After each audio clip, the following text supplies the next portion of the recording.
रेणुका की शादी कुछ ही दिनों पहले शास्त्री नगर में हुई थी। रेणुका बहुत ही आलसी लड़की थी। वो दिन भर बेड पर सोती रहती या फिर मैगजीन पढ़ती रहती और घर के काम भी धीरे धीरे ही करती। एक दिन उसकी सास उसके पास आती है।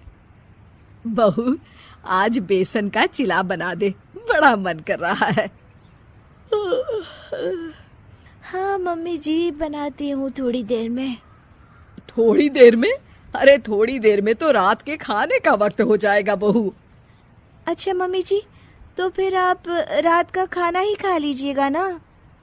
हे भगवान, कैसी आलसी बहू मिली है मुझे, हर काम को बस टालती ही रहती है। रेणुका दिन भर बस आलस पना ही करती रहती। एक बार रात के खाने पर सब बैठे हैं तो रेणुका का पति कहता है, अरे ये क्या, आज फिर से करेला? रेणुका, हफ्ते में तीसरी बार ऐसा हुआ है कि करेला बन रहा है। कुछ भी बना लिया करो। अरे इतनी सारी सब्जी मिलती है मार्केट में। हाँ, पर अब कौन मार्केट जाए और सब्जी लेकर आए, इसीलिए जो था घर पर वही बना दिया। बहू, फ्रिज खोल कर देखती तो पता चलता कि सारी सब्जियां रखी होती है, पर तुम्हारा आलसपन खत्म हो तो तुम्हारी नजर जाए ना। विशाल कमरे में आकर रेणुका से पूछता है, रेणुका, मैंने कहा था तुमसे कि मेरे लिए रुमाल ले आना। मेरे सारे रुमाल खराब हो गए हैं। तुम ले आई क्या? आज नहीं गई, कल ले आऊंगी। ओफो, पिछले 4 दिनों से मैं यही सुन रहा हूँ।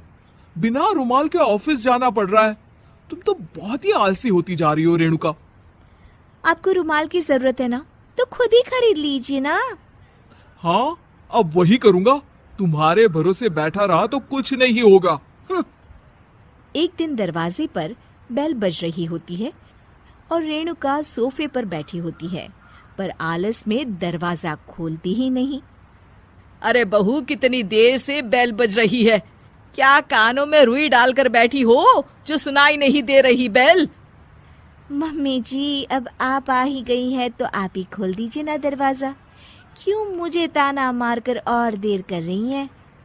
अरे वाह, उल्टा चोर को तवाल को डांटे।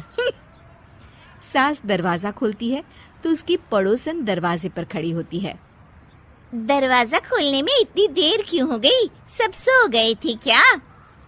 और ये भी कोई वक्त है क्या सोने का? हाँ? अरे नहीं नहीं, ऐसी कोई बात नहीं है। आइए आइए, आप लोग अंदर आइए।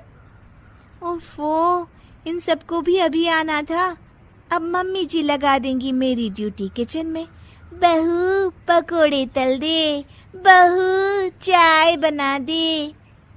अरे बहू, सो गई क्या? कब से आवाज दे रही हूँ, जा चाय बना कर लिया। हाँ मम्मी जी, अभी जाती हूँ थोड़ी देर में। सास रेणुका को आंख दिखाती है। मतलब थोड़ी ही देर लगेगी चाय बनाने में, अभी ले आती हूँ, बस झटपट। रेणुका रसोई में जाती है और इसी आलसीपन में वो चीनी की जगह नमक डाल देती है। जैसे ही सब चाय का घूंट भरते हैं, चाय थूक देते हैं। थू थू थू थू, ये कैसी चाय बनाई है तूने रेणुका?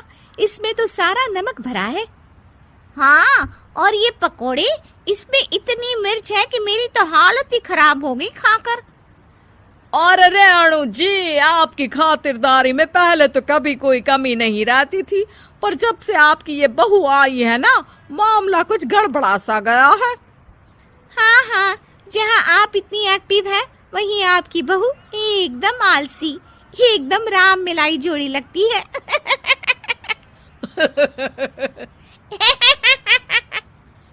अच्छा जी, चलते हैं अब। नमक वाली चाय पिलाने के लिए बहुत बहुत शुक्रिया। सब वहां से चले जाते हैं।